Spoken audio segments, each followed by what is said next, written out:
Hi, Sharon. Hey, Katie, how are you? It is so nice to meet you. It's nice to see you. How are you? I'm great. Well, I've been better, Sharon. I have to be honest, but I think I have a great community. I know you have established a great community. I love what you're doing. Thank you. Sharon thank you for what you're doing, Sharon. Honestly, it's so important because I think, information is and knowledge is the cornerstone of our democracy, and media literacy, I think, is so hard in this day and age with so many people and so many outlets providing information that is often contradictory Mm, and is basically fed to you by algorithms that reinforce what you're thinking. So I totally. think you're doing such a public service. We have gotten a great audience here. Yeah. And I just thought, I want to mention you have a podcast called Here's Where It Gets Interesting. You have a daily newsletter, Sharon, called The Preamble. And by the way, congratulations. Your book is #1 on the New York Times It bestseller list. was.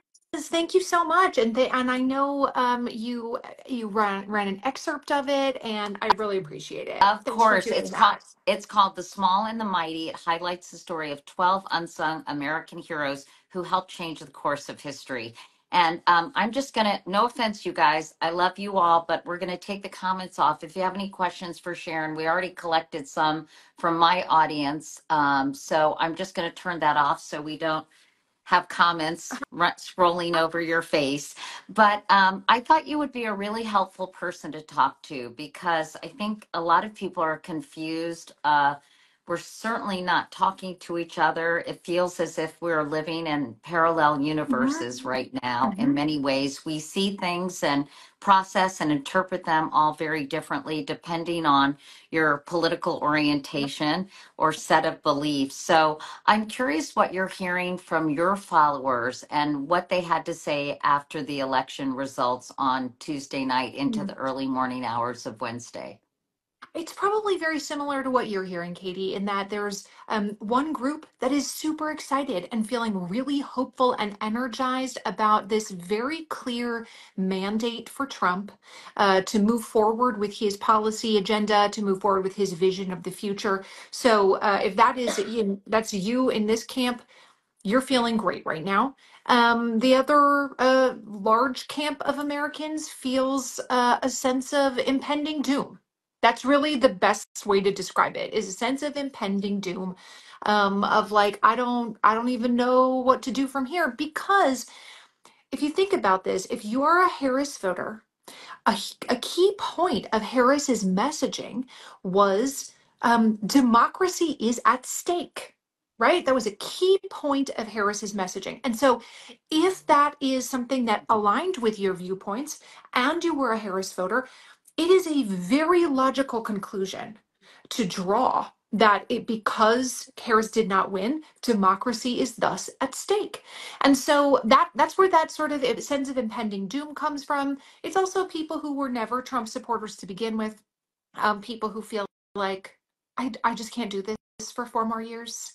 That's what, That's and I was just going to add, it was part of her campaign because people very close to President Trump, President-elect Trump, had said people like John Kelly, a Marine general who was his chief of staff, and General Mark Milley, who was the chairman of the Joint Chiefs of Staff, in addition to many other people. I'm not going to relitigate the yeah, election here, but I think, many of them did say, Donald Trump is yeah, fascist to his core, and they use these they terms. And did since you're a lifelong teacher, by the way, did you teach history or government? I can't remember. both, Both. yeah, Okay. both. Civics. So Yeah. I'm curious if you think words like terms like fascism, authoritarianism, a dictatorship have been overused, if they're appropriate, or if people, in your view, are being hyperbolic. Because you do Mhm. hear someone like John Kelly and Mark Milley, incredibly Yeah, respected military leaders, use those terms. And I think that's why people are like, holy yeah. shit, excuse my French, everyone, we better take this seriously. Yeah, totally. So I think one of the challenges here is that most Americans don't even know what those terms really mean, right? And so you hear, for example, Trump calling Harris a fascist, communist, socialist, like all Right. three of those things in one sentence. And in reality, fascist communist, that's an Right. oxymoron. You can't be both of those things, right? So yeah, I think these terms just kind of mean generally bad to a lot of people. They mean like, oh yeah, Hitler. That's what people associate it with.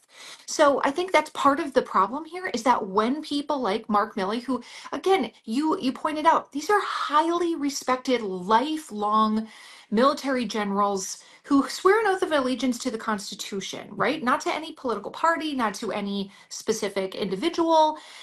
When they say this is fascist rhetoric, they're often coming at it from a different viewpoint, of a viewpoint of what does fascism look like militarily. And Mark Milley, of course, is well known for being a well-read man. He talks about how often he reads, how important reading is to him. I've no doubt that he didn't rise to the point of being, a high-level general without understanding military history and what fascism and communism have looked like around the world. So, when they use words like this, it has weight, Right. it has heft, Right. right? It's not It's like your not regular Joe tweeting that right. somebody, someone's a fascist. Fascist, communist, whatever, where it just gets kind of bandied about. So I do take that seriously when well-educated men who have dedicated their lives in service to the country say things like that. It's something to take note of. It absolutely is. In terms of whether it's hyperbolic, their interactions with him are certainly concerning. He does not have a strong respect for the rule of law. And this is not a partisan thing actually to say. He would say that to your face. That this is not, like my opinion of Donald Trump. That's like that's well known about him. He would say it to your face. He wouldn't disagree with it. The idea of like norms, that is not something that is important to him. That's, we see him refuse to concede the election. We see him refuse to attend the inauguration. So the concept of like governmental norms, that's not, again, it's very Right. well evidenced. He would say that to your face. This doesn't matter to me. So I think one of the challenges here is there's a difference between the public's perception of an issue and professionals' perception of an issue. And I think that's really the disconnect that we are witnessing firsthand Well, right now. can you tell people the true definition of fascism? Hmm. What does that mean exactly? Because as you mentioned, it gets bandied about, but I'm not sure people fully appreciate the definition of fascism. In Yeah. fact, I should look it up while you're talking. So, of course, fascism is a type of authoritarian government, and so by and large is communism. Although communism started as an economic system, right? An economic system in which there are no classes amongst different groups. That there's in its pure form, communism, it does not have the ownership of private property. We've never actually had a fully communist country in the world in world history. So the communal ownership of property is a big aspect of And the communism. But reason why I guess it doesn't work is like as George Well wrote, or Orwell wrote in Animal Farm, all pigs are equal, but some pigs are more equal than that's others, right? right. That's yes. Turns out Anyway, that that's how, yes. So fascism, on the other hand, is a different type of authoritarian government. One more point about communism. In order to make it work in real life, like Marx's ideas were not to have an authoritarian leader. In his idea, you wouldn't need these kinds of authoritarian leaders. But again, that's theoretical. In order to make it work in real life, the only way people are going to give up all their private property and have the government turn over their farm to the government, like in the Soviet Union, is if you have an authoritarian leader that forces them to do it. right. People don't like to give up what they worked for and earned. So that's understandable why it devolves into authoritarianism. In fascism, though, you do have a strong man figure at the top, that from which all rules tend to flow, but you have a different kind of viewpoint about ownership of private property and the role of government in the economy. So this is one reason that these two things are diametrically opposed to each other. In communism, you have no individual private property. In fascism, all aspects of the economy need to be in service to, sort of the strong man at the top, the government at the top. So if you think about Hitler being a fascist leader, and you think about the proliferation of private companies in Germany during the Nazi regime. I'm thinking about companies like Volkswagen, for example, and a number of other companies that are still around today.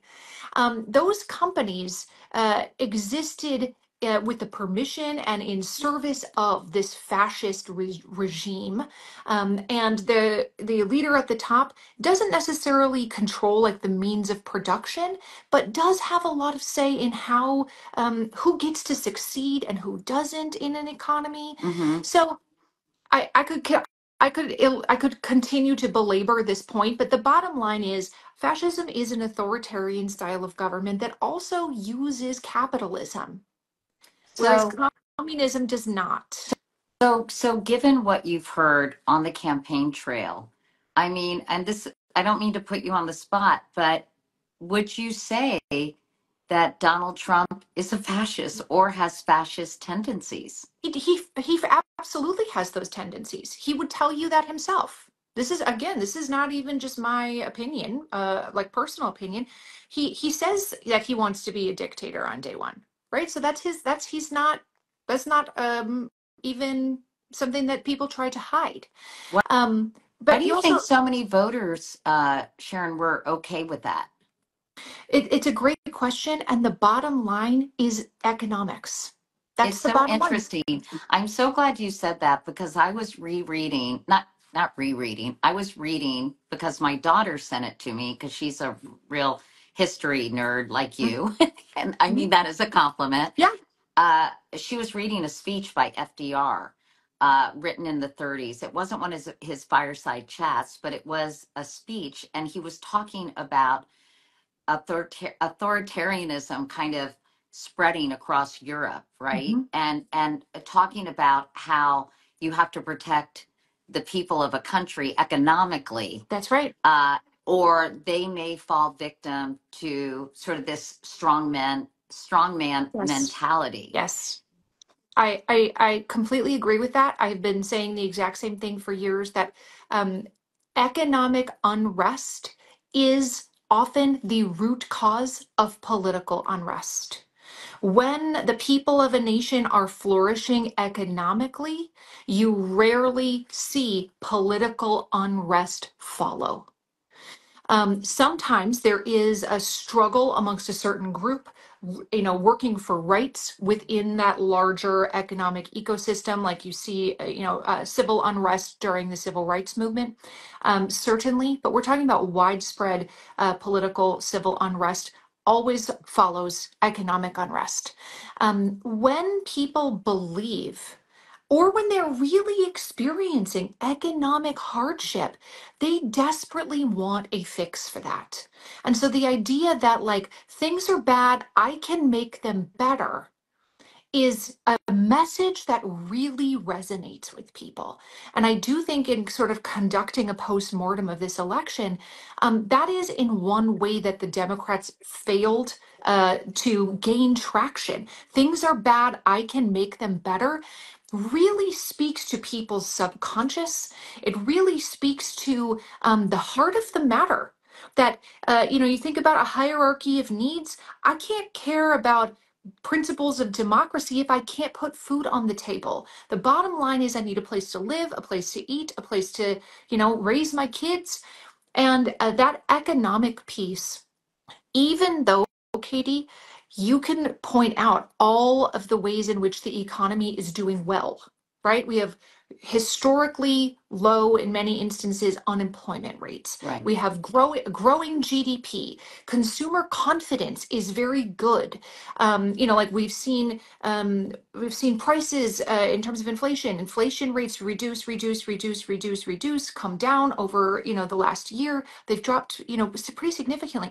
You can say all of these things, but if somebody feels like it used to cost me X amount to buy 2 bags of groceries, and now it costs me almost double that amount, that is the economic reality of most Americans. Most Americans actually are not economically that well Well, off.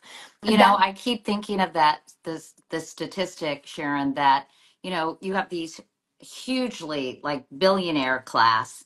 And then I forget the percentage of people, I think it was in the Atlantic. And I think actually this number probably should be validated a little more, but a huge a number of Americans, a huge percentage, don't have $400 in their bank accounts to pay for an that's emergency right.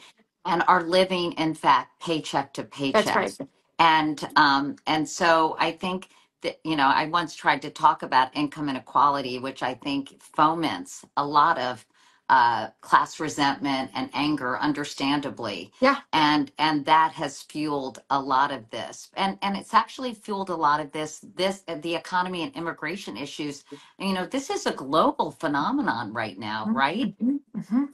It absolutely is. And the immigration issue is related to the economy, right? Your perception that other people are invading or coming to the country in record numbers, Or your that is a taxes are going to your their social taxes. services. That's right. They're getting all this free stuff, this pervasive belief that illegal immigrants can come to the United States and get a bunch of free stuff.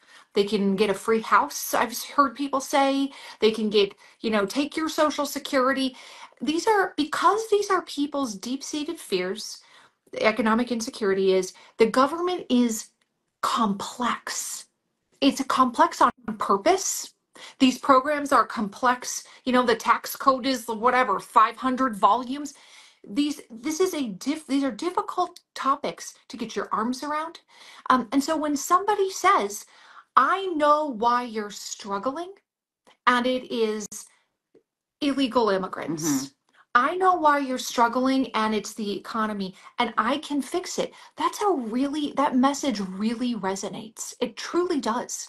As is evidenced by everything that has, all of the election results, that message landed. To your point about so few Americans don't even have money to pay for a simple emergency. A simple emergency.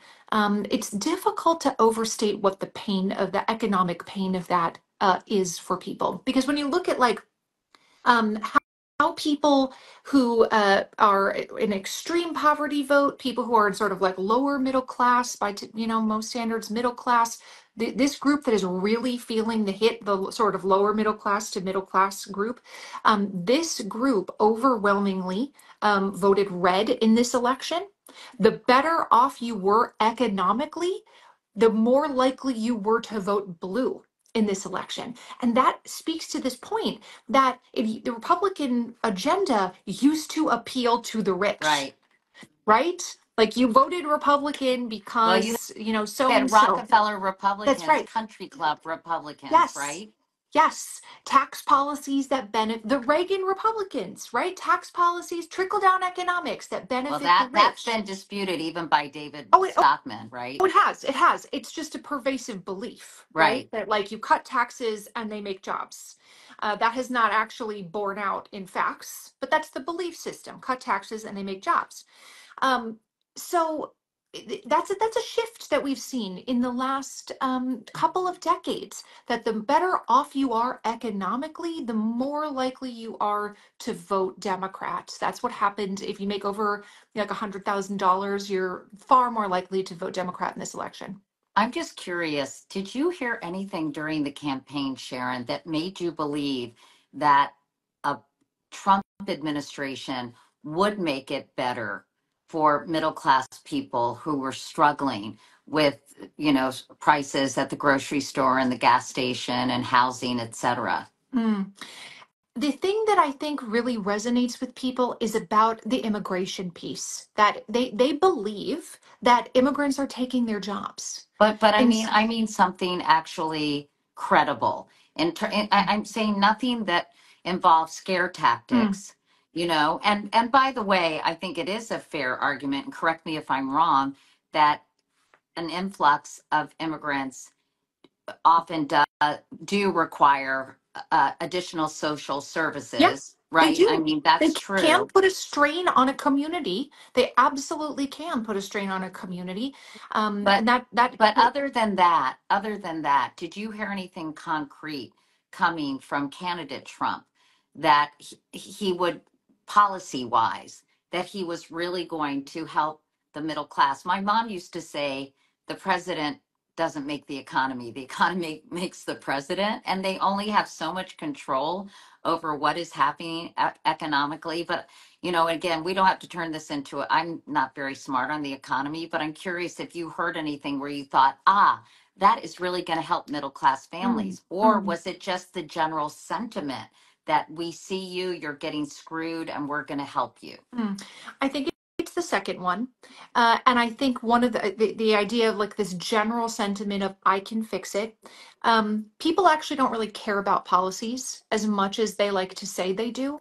That's not how most people make decisions. They don't make decisions based on if policy proposals. Most of the economic policy proposals, like enacting widespread tariffs on all imported goods, there's not really a single economist, right leaning or left leaning, who feels like widespread tariffs will help No, anybody. Um, everyone says those costs are going to trickle down to the consumer.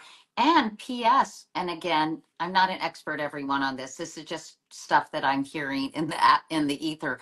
That if you deport so many immigrants who are doing jobs, many agricultural jobs, those the prices of things that we get in the fields of California, et cetera, all over the country, those are going they to do. go way up too. They do. And we saw direct evidence of that during the pandemic when immigration was severely curtailed. Many people don't realize that the United States economy depends on immigrant labor. It depends on immigrant labor, especially in agriculture and hospitality. And so when during the pandemic, when we had propositions in place that made it next to impossible for immigrants to come to the United States to work, we then saw skyrocketing food prices as a result. Now, you can attribute some of that to an inflationary environment in which the corporations felt like they could raise their prices with impunity because the consumer cannot tell why prices are going up.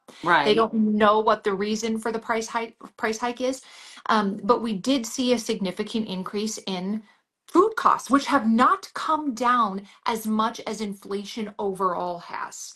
So I do think, like, again, to answer your question, I don't know that there are specific policy proposals that will benefit the middle class. We are currently living under the 2017 Tax and Jobs Cuts Act. We are currently under Trump's tax plan. And so much of that does not sunset until 2025. So there are not new plans on the table that I'm aware of that are going to cut taxes beyond where they are now.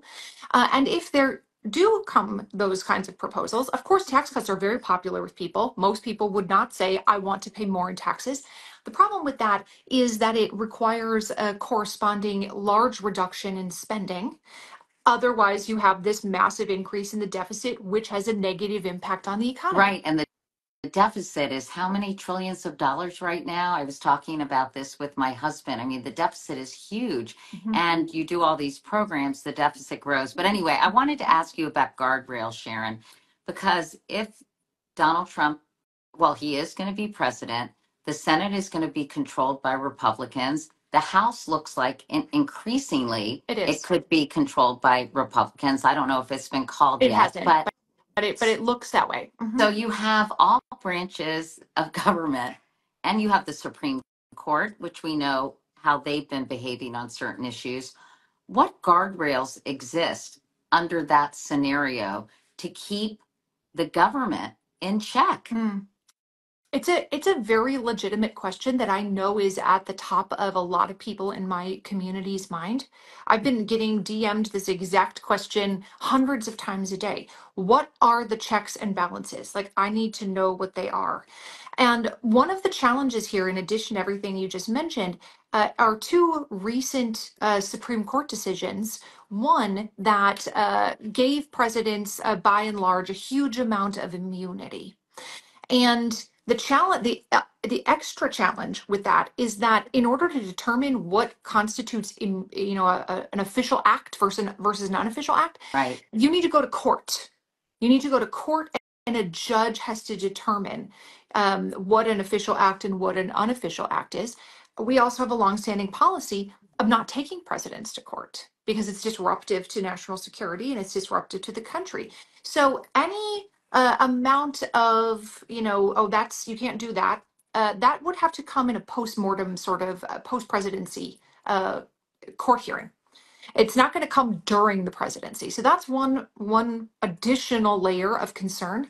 Another one is the Supreme Court decision regarding the Chevron deference, in which these executive agencies have a lot of power to interpret laws and to create policies that upholds the laws that have been passed by Congress. With the reduction of sort of force of the Chevron deference, that also puts more of the power in the hands of the president and less in the professionals in the executive branch. Wait, So those are just two sort of, can I add yeah, something to that? please And, do. I know that Donald Trump has distanced himself from Project 2025, but one of the aspects of that plan is to remove the professionals from some of these agencies and and replace them with Trump loyalists Yes, or people who pass a litmus test, right? that's right. I'm not sure. And so that will weaken those agencies Even even further, more. correct? That's right.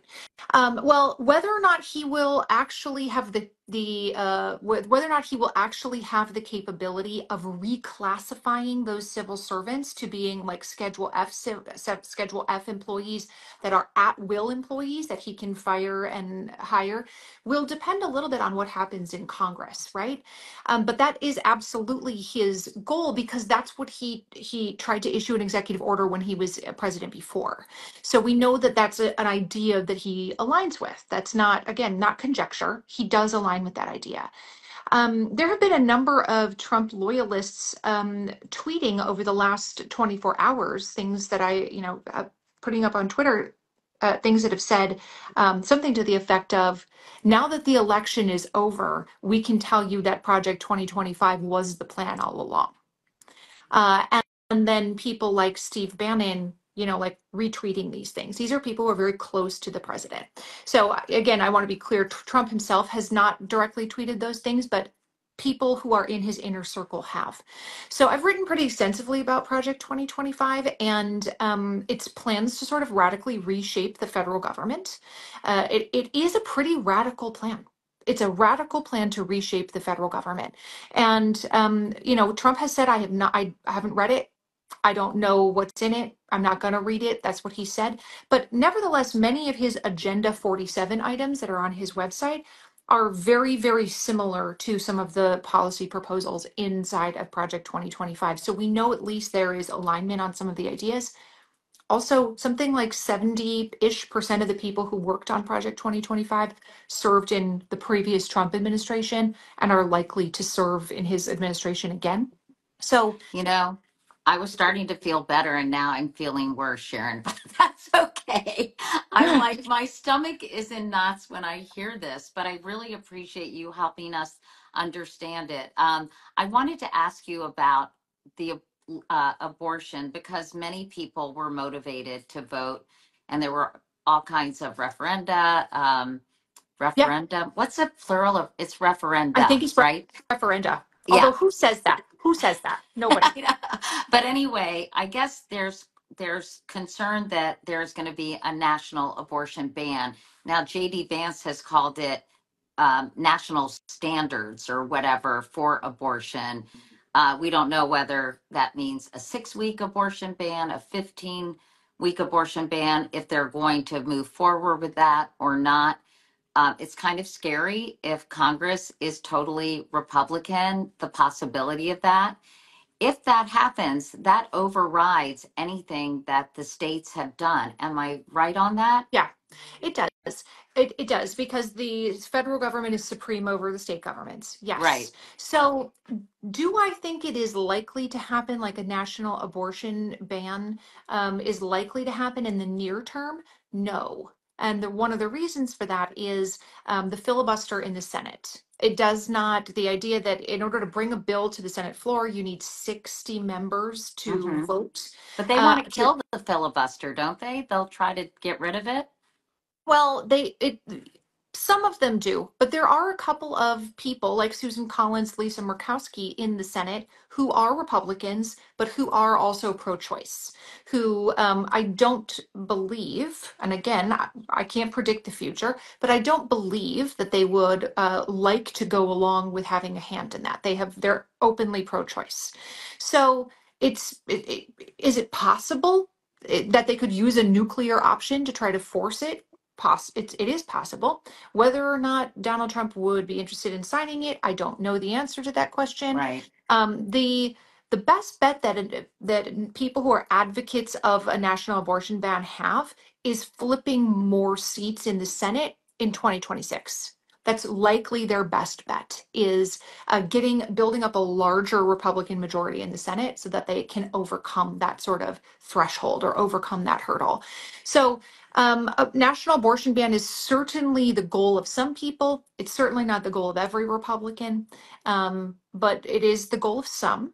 But I don't think they have the numbers right now to achieve anything of that nature. I think you are still going to just see it be reinforced in states like Texas, Florida, Idaho.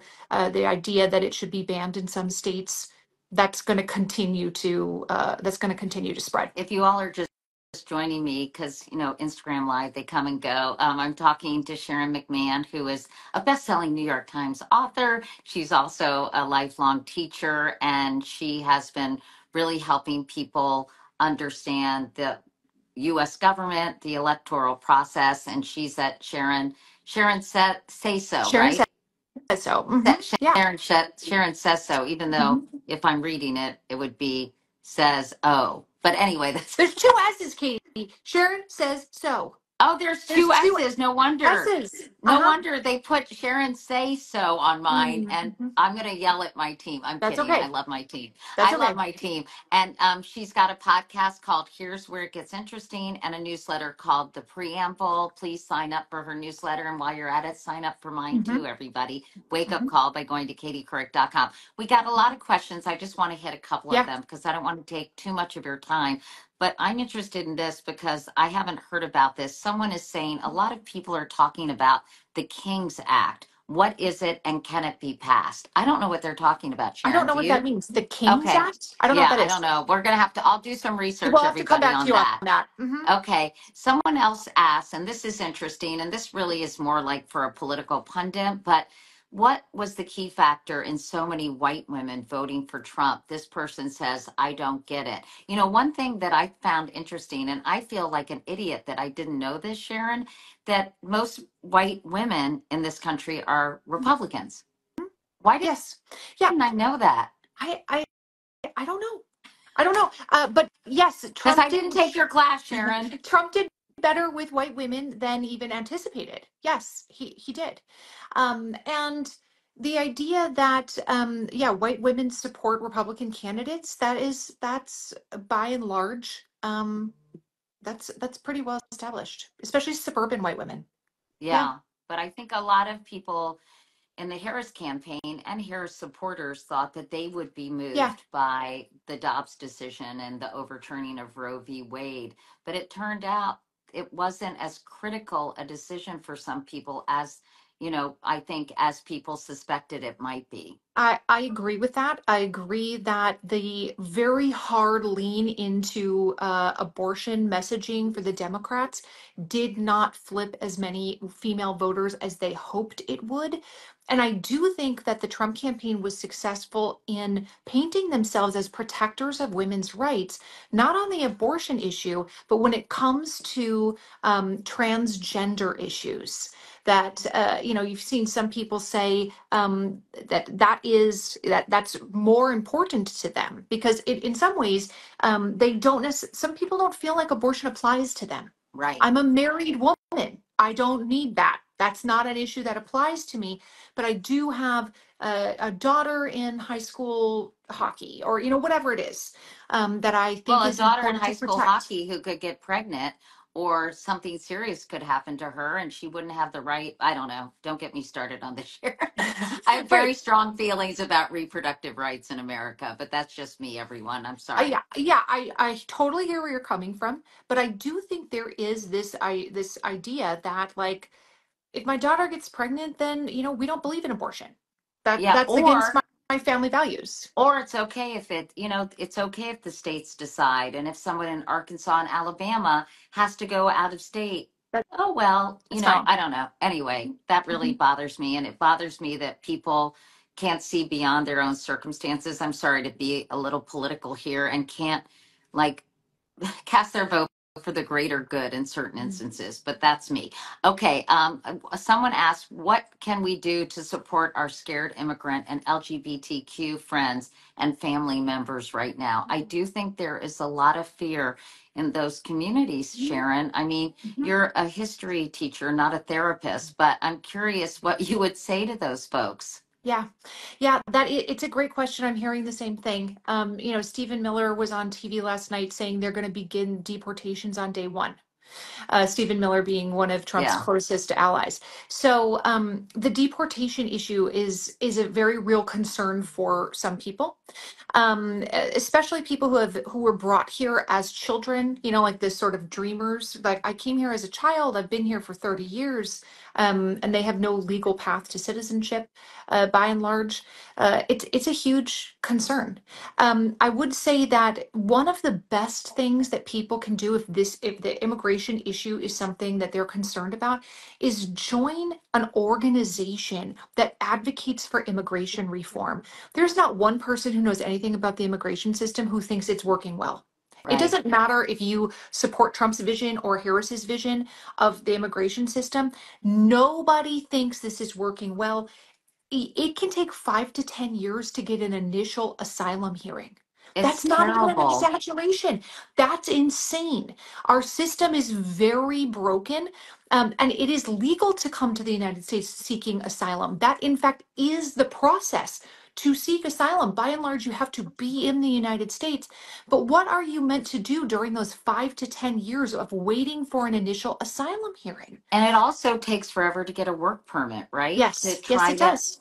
and by the way, just throwing this out there was a comprehensive immigration Yes, there bill, as was. you know, Sharon, that was hammered out over what, 6 to 8 months. It was bipartisan. It was worked on by some of the most conservative members of Congress and, other people on the other side.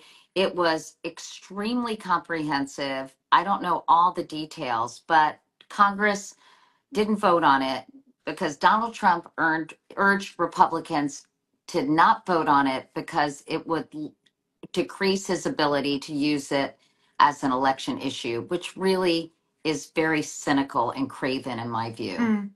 Sorry. Yeah, and I again, know, no, you're I not know I'm wrong. getting You're a not little wrong. too opinionated, everyone, but No, that is what happened. And again, members of the Republican Party have said that's what happened, multiple people. So again, that's not just like a political opinion, that's a fact of what happened to this bill. And it did take months to hammer it out, and it was hammered out by people on both sides. So one of the best things you can do, we think that we personally, like alone, need to do something about the immigration system, or I need to do something about LGBTQ rights when often the power is in numbers. Often the power is in joining an organization that has the infrastructure and the know-how to advocate for specific bills and policies, that has the infrastructure and the money to do things like file lawsuits on behalf of people that help protect their rights.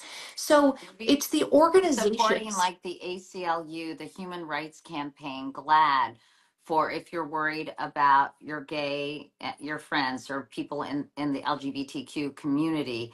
And then for immigration, gosh, I mean, there's the International Rescue Committee. I don't really know. Maybe I'll look up some Mhm. organizations and I'll post them for people after. There's also some great refugee resettlement organizations that people can donate to that help people who are seeking asylum in the United States get set up to get what they need, can put them in touch with an attorney. Lawyers. Yeah. Yes, with an attorney. So those kinds of stop feeling like you home alone need to do something about these issues alone and start joining an organization that can help direct your efforts. They can tell you, here is where we need help today. We need help making phone calls. We need help with $20, like whatever it is.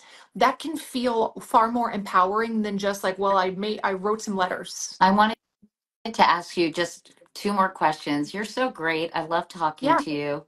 And by the way, you have beautiful skin, not to be creepy and weird. thank But you. okay, what are the pros and cons of eliminating the Department of Education and the FDA? Is Mm. that part of Project 2025, the FDA? And by the way, RFK controlling like my health? No, thank you, but go on. Shocker, you're not in favor of that, Katie? Weird. Um, okay, so there's not a proposal to remove the FDA, but there are things that they want groups like the FDA to formally declare.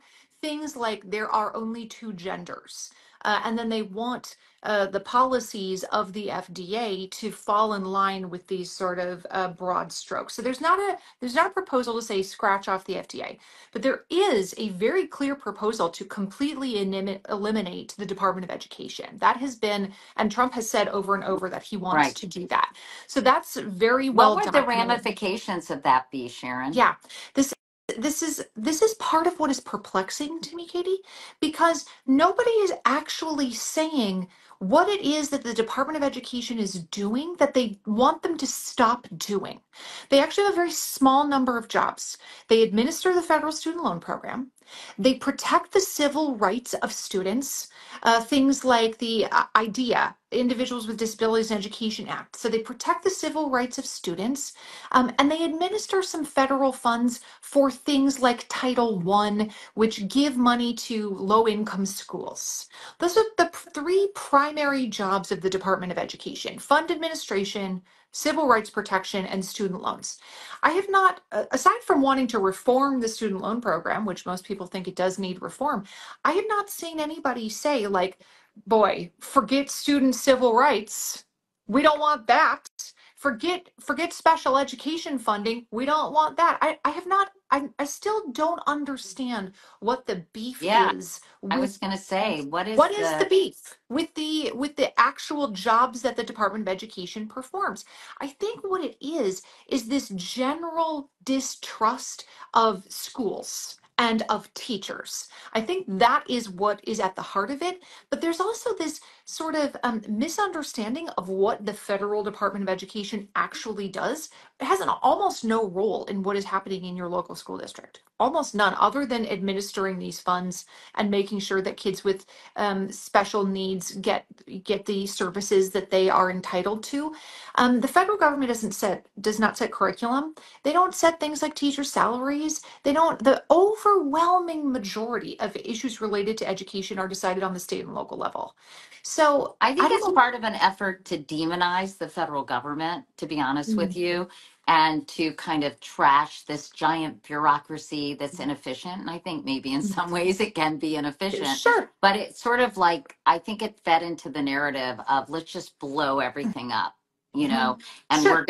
we're gonna get rid of we're gonna make it more efficient and get rid of all these federal bureaucrats and blah blah blah. But I I do don't think know. that's part of it. I think that's part of it. I also think part of it is a conflation of who actually controls education. And, you've seen groups like, you've seen certain Like the uh, Liberty Moms. Moms for Liberty, who have worked hard to demonize teachers. And so when you believe that educators have nefarious intent, anything that's related to them, there are some groups who want to write that off or shut that down. Yeah, interesting. Well, Mhm. I can't thank you enough for spending some time with us today, Sharon. What school did you teach at? And you're from Washington, D.C., I right? did. I did work in the DC area in Montgomery County for quite a few years in Montgomery County, At, Maryland. was Yeah. it Montgomery High School or? No, nope. I taught at Blake High School Oh, in Blake. Montgomery County. I Hmm. went to Yorktown High School in Arlington, so Did I was you? part Yep. of that whole sort of Maryland, D.C., Oh, Virginia yes. school system. Competition amongst the DC suburban public schools. People don't realize how amazing the public schools are in the DC suburbs. I They're know, and that's why my parents, in 1957, when I was born, bought a house in Arlington hmm because the school system was so good there, hmm and so I really was the beneficiary of excellent hmm public schools. So I want to hmm say thank you to all my Yes. teachers from Jamestown, Williamsburg, and Yorktown High Love School. it. Anyway, Sharon, maybe we Let's can do this another do time. this Oh, the again. one thing, wait, sorry, I had one other quick question. Yeah. Everybody is in their own information ecosystem, right? Which I think has been really difficult. And people are getting different information. I was talking to my friend Dana, who did my roots today, and we Which is were great. talking about that. Like, how do you know the information you're getting is accurate? Because there are different versions of reality, and actually,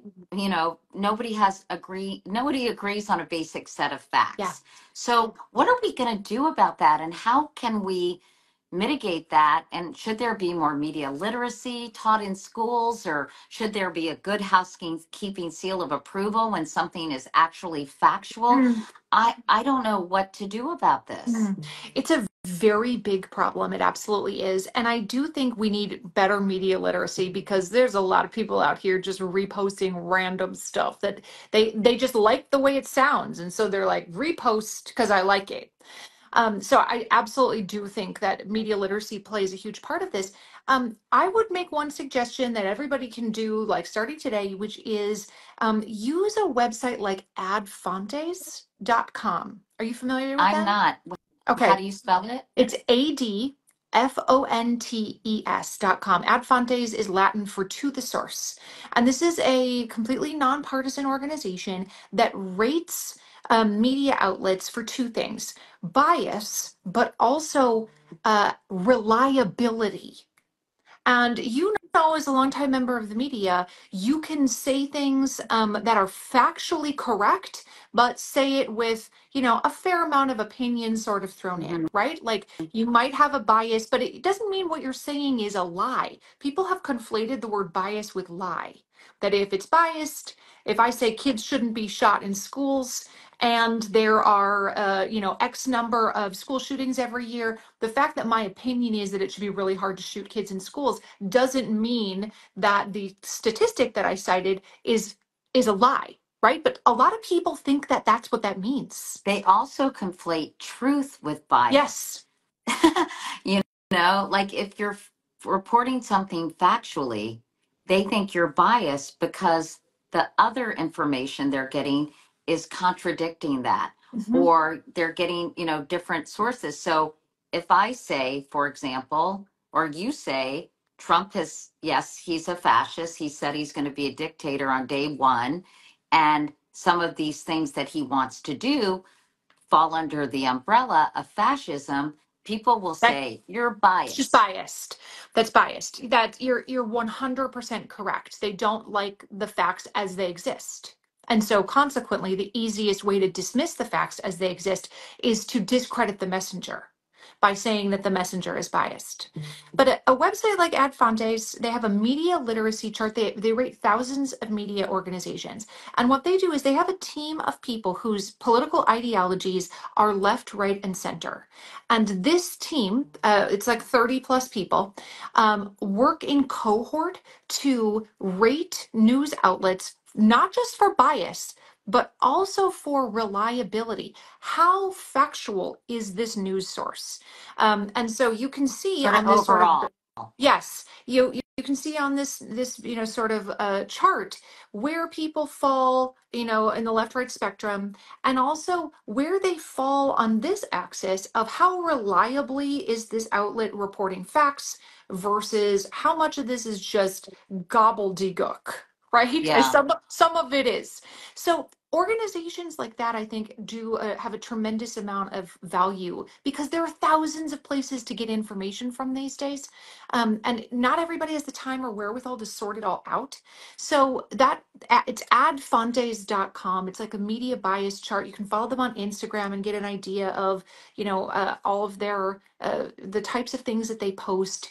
I think that's super useful, and it's a great way to start beginning to suss out where you're getting your information from. You can have a source, like let's say the Wall Street Journal, that leans right but still reports facts, right. Katie.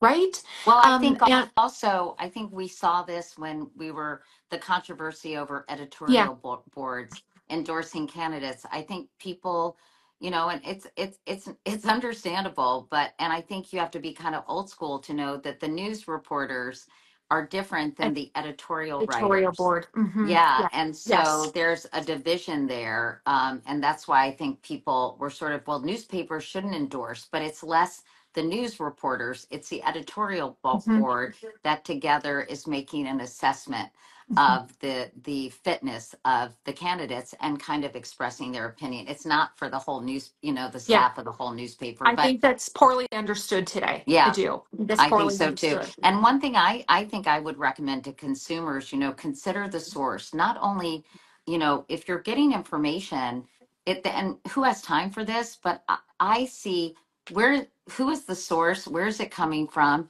And then I either look at their profile or I'll do some information on the so-called publication that is printing something, and I'll see, oh, they have a certain point of view. They're advocating for this. It takes a little more time, but it's really important to figure out where certain information is I coming agree. from. I agree. And I also think we, as people who care about facts, people who care about a shared reality, have an obligation to not just randomly repost things if we do not have the ability or the desire to ensure that it is reliable. Otherwise, we can be unknowingly contributing to the problem. So if you don't have time in that moment to be like, let me look it up, let me check it out, then that's fine. Nobody's saying dedicate your life to this, but then also commit to not reposting that information and perpetuating the I problem if you don't have the agree. time or inclination at that moment. Feel, understand that's your Yes, responsibility and you that's are right. complicit in